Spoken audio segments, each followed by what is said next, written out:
کچھ روز گزرے، امام نے خواب دیکھا، امام حسن بصری رحمۃ اللہ تعالیٰ علیہ نے خواب دیکھا۔ کیا خواب دیکھا؟ آپ دیکھ رہے ہیں ایک خوبصورت اور ایک نوجوان لڑکی جنت کے محلات میں ٹہل رہی ہے، جنت کے باغات میں ٹہل رہی ہے۔ امام نے پوچھا، اس نے امام سے پوچھا کہ امام آپ نے مجھے پہچانا؟ کہا بیٹی میں نے نہیں پہچانا۔ کہا میں وہی ہوں جس کی ماں آپ کے پاس وظیفے کے لیے آئی تھی۔ امام فرماتے ہیں کہ بیٹی تیری ماں نے تو واقعہ منظر کچھ الگ بیان کیا تھا۔ تیری ماں نے کہا تھا میری بیٹی سخت عذاب میں مبتلا ہے اور اسے سخت عذاب ہو رہا ہے، اور میں دیکھ رہا ہوں کہ تو جنت کے باغات میں ٹہل رہی ہے۔ تو اس بیٹی نے کہا کہ امام میری ماں نے جو دیکھا بالکل ٹھیک دیکھا، واقعی مجھے عذاب ہو رہا تھا۔ اے امام ایک روز ایسا ہوا، آقا کونین صلی اللہ علیہ وسلم کا ایک پکا اور سچا عاشق ہمارے قبرستان کے پاس سے گزرا۔ اس نے ایک مرتبہ درود شریف پڑھ کر کے اس کا ثواب سارے قبرستان والوں کو احساس کیا۔ ہم قبرستان کے اندر 560 لوگ عذاب میں مبتلا تھے، اس کے ایک بار درود پڑھنے کی وجہ سے اللہ تعالیٰ نے ہم سب پر سے عذاب اٹھا دیا۔ صرف درود شریف کی ہے۔ اور درود ایک ایسی عبادت ہے اگر کوئی ریاکاری سے بھی پڑھے گا اللہ پھر بھی رد نہیں کرتا، پھر بھی قبول کرتا ہے۔ اور ریاکاری آپ اندر ریاکاری کیا ہے؟ ریاکاری کہتے ہیں دکھاوے کو۔ شرک اکبر اللہ کے ساتھ کسی کو شریک کرنا، اور شرک اصغر فقہا نے لکھا، محدثین نے لکھا یہ ریاکاری ہے۔ کوئی عمل کرنا وہ دکھاوے کے لیے کرنا، صدقہ دے رہے ہیں تو دکھاوے کے لیے، نماز پڑھ رہے ہیں تو دکھاوے کے لیے۔ قرآن کریم بڑی اچھی آواز ہے، تجوید و قرات کے ساتھ پڑھ رہا ہے، اور نیت یہ ہے، سوچ یہ ہے مجھے لوگ بہت بڑا قاری ہے، بڑی اچھی تجوید ہے، بڑی اچھی قرات ہے، بڑا اچھا لہجہ ہے، بڑی خوبصورت آواز ہے۔ دکھاوے کے لیے کوئی عمل کرنا اسے ریاکاری کہتے ہیں، یہ شرک اصغر ہے۔ لیکن علماء نے لکھا درود شریف ایک ایسی عبادت ہے اگر کوئی اس کو ریاکاری سے بھی کرے گا اللہ پھر بھی رد نہیں کرتا، اللہ قبول کرتا ہے۔ سبحان اللہ۔ آئیے اس عبادت کو ہم کر لیں، یہ فعل ہم کر لیں، یعنی اپنے آقا پر درود بھیج لیں۔ اس کے بعد چند بنیادی اصلاحی باتیں بلند آواز سے پڑھیں گے۔ صلی اللہ علیہ یا رسول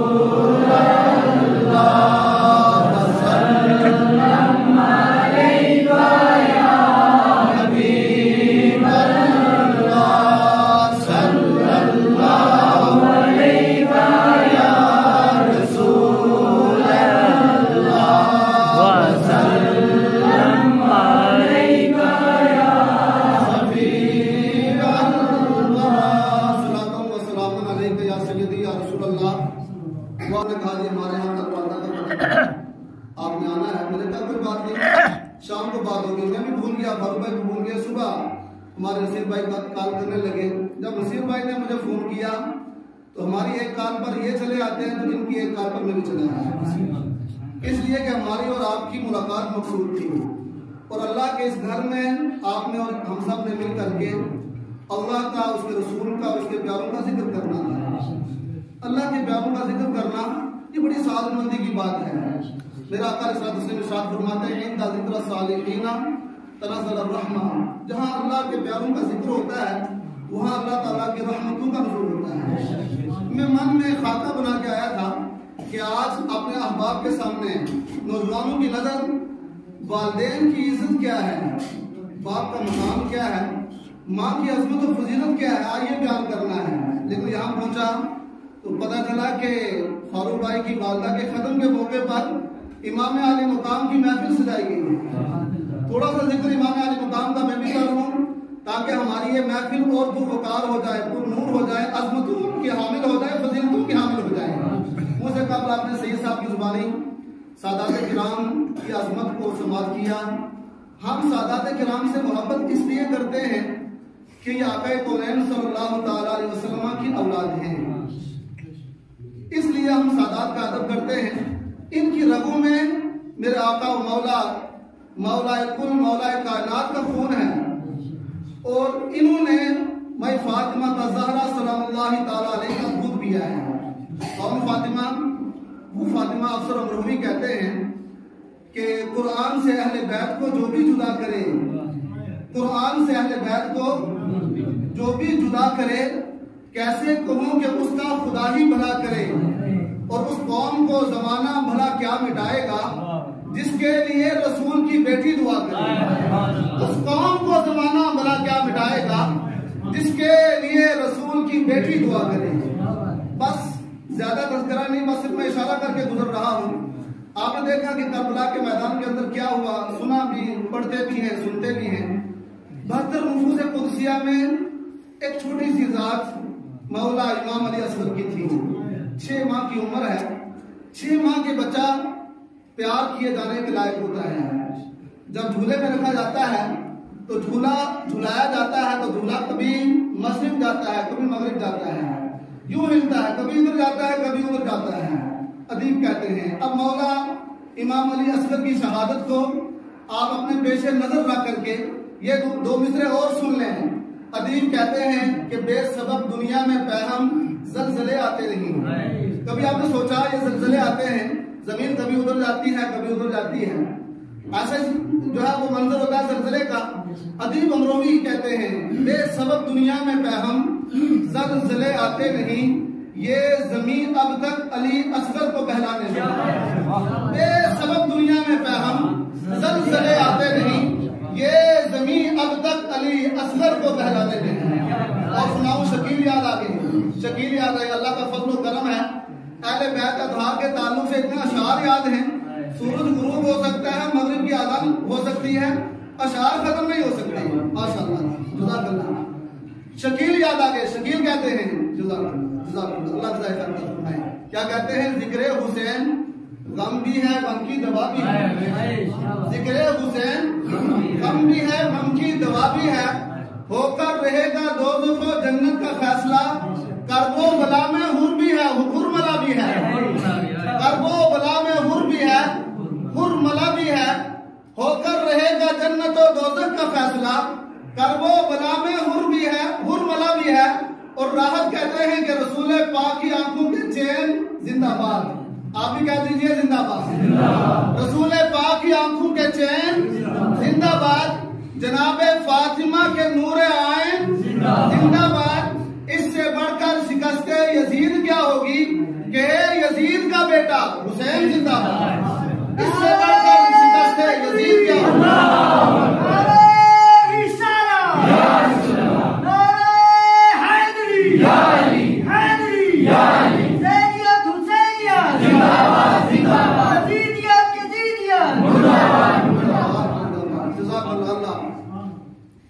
اس سے بڑھ کر شکست یزید کیا ہوگی کہ یزید کا بیٹا حسین زندہ باد۔ یزید کے بعد جب یزید کا بیٹا تخت پر بیٹھا تو اس نے تخت کو لات مار دی اور کہا میں اس تخت پر ہرگز نہیں بیٹھوں گا جس تخت کی بنیاد اہل بیت اطہار کے خون پر رکھی گئی ہے۔ اور یزید کے بیٹے نے کہا تھا یزید مرد آباد، حسین زندہ باد۔ اس سے بڑھ کر شکست یزید کیا ہوگی کہ یزید کا بیٹا حسین زندہ باد۔ آپ علماء سے سنتے ہیں، اور قرآن کریم کی ایک مشہور و معروف سورت بھی ہے جس سورت کا نام ہے سورہ کوثر، اِنَّا أَعْطَيْنَاكَ الْكَوْثَرَ۔ اس میں ایک آیت ہے فَصَلِّ لِرَبِّكَ وَانْحَرْ، کہ اے محبوب علیہ السلام اپنے رب کے لیے قربانی کیجئے اور نماز ادا کیجئے۔ اس کی عملی تفسیر دیکھنی ہو تو کربلا شریف سے لیں۔ اللہ اکبر۔ ایک شاعر ہیں عبد الرحمن، پٹنہ سے ان کا تعلق ہے، یہ کہتے ہیں ام الکتاب سینے میں بہار حسین ہے۔ ام الکتاب سینے میں بہار حسین ہے، دوش نبی ہے رحل سی جس پر حسین ہے۔ ام الکتاب سینے میں بہار حسین ہے، دوش نبی ہے رحل سی جس پر حسین ہے، جس پر حسین ہے، سجدے میں ہے سر تو شرح فصلی لربک کا، گردن کٹا کر مانیے ونہر حسین۔ سجدے میں ہے سر تو شرح فصلی لربک کا، گردن کٹا کر مانیے ونہر حسین۔ مولا امام علی اصغر کا ذکر آپ نے سنا۔ جب میرے امام علی اصغر کو یزیدیوں کے سامنے لے کر کے گئے تو ایک یزید نکلا جس کا نام ہرملہ تھا۔ اس ہرملہ نے تیر چلایا۔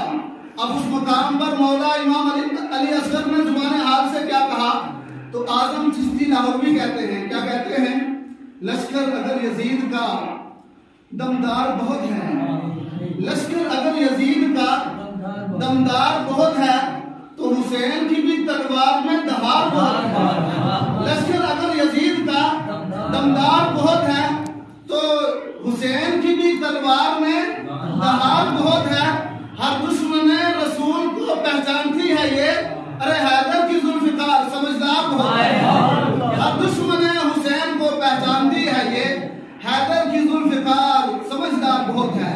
یہ مقابلہ تو میرے امام علی حسین کا یزید سے ہوا تھا، لیکن ایک بہت بڑا عرب کا نامی گرامی پہلوان جس کا نام مرحب تھا، مولا حسین کے والد کے مقابلے میں آیا تھا، مولا کائنات کے مقابلے میں. وہ کہا کہہ رہا تھا علی تم جانتے نہیں میرا شہرہ پورے عرب کے اندر ہے، اور میرا نام سنتے ہی بڑے بڑوں کی ٹانگیں کانپنے لگتی ہیں. تو مولا علی کرم اللہ تعالی وجہہ الکریم نے جب پہلا وار کیا، سر پر وار لگا، مرحب کے 2 ٹکڑے ہو گئے، آدھا ایک طرف گرا آدھا دوسری طرف گرا. اس منظر پہ جب حسن کی نظر پڑی تو حسن جب پوری کہتے ہیں، کیا کہتے ہیں؟ اللہ اکبر کہ جب علی کے در کے صدقے میسر ہو گئے، جب علی کے در کے صدقے میسر ہو گئے، غم ہمارے سامنے کونین کے سر ہو گئے. جب علی کے در کے صدقے میسر ہو گئے، غم ہمارے سامنے کونین کے سر ہو گئے. کاٹ کر مرحب کو بولی ذوالفقار حیدری، وزن کر کے دیکھ لو ٹکڑے برابر ہو گئے. کاٹ کر مرحب کو بولی ذوالفقار حیدری، وزن کر کے دیکھ لو ٹکڑے برابر ہو گئے. حسینیت زندہ باد زندہ باد. وقت بہت ہو گیا ہے، بہرحال میں انہی اشعار پر اپنی گفتگو کو ختم کر رہا ہوں. دعا گو ہوں کہ اللہ تعالیٰ اس محفل پاک کو قبول فرمائے. بہرحال اہل بیت اطہار کی محبت یہ لازم ہے، اور اہل بیت اطہار کی محبت کے بغیر ہمارا ایمان مکمل نہیں ہو سکتا. اہل بیت اطہار کی محبت وہ محبت ہے جس نے جنید کو ایک پہلوان سے اٹھایا اور مقام ولایت پر بٹھا دیا، مقام ولایت عطا کیا. آپ کو پتا بغداد کا شہر ہے اور ایک سید زادہ ہے، زمانے کو ستایا ہوا ہے. بغداد شہر کے بالکل قریب ایک جھونپڑی ہے جس میں آپ کی اہلیہ سیدہ زادی بھی ہیں، آپ کی بیٹیاں بھی ہیں. بیٹیاں بلوغت کو پہنچ چکی ہیں، اسباب نہیں ہے کہ بیٹیوں کی شادی کروائی جائے. اس سید زادے کے دل میں خیال آیا کہ چلیں کیوں نہ جنید جو نامی گرامی پہلوان ہے، خلیفہ کے دربار کا مقبول انسان ہے، اس سے مقابلہ کیا جائے. یہ سید زادے چلے، خلیفہ کے دربار پہنچے. جب دروازے پر جو چوکیدار کھڑا تھا، پہرے دار کھڑا تھا، اس سے کہا کہ میں خلیفہ سے ملنا چاہتا ہوں. تم کون ہو؟ کہا مسافر ہوں. کہا تم تو صحیح طریقے سے چل بھی نہیں سکتے اور تمہاری بکھری ہوئی زلفیں ہیں، تمہارا میلا لباس ہے، تمہارا خلیفے سے ملاقات کا کیا معاملہ ہے؟ کہا نہیں میں خلیفہ سے ملنا چاہتا ہوں، خلیفہ سے ضروری جو ہے وہ مجھے بات کرنی ہے. پیغام اندر پہنچایا گیا. خلیفہ نے کہا اس مسافر کو اندر بھیج دیا جائے.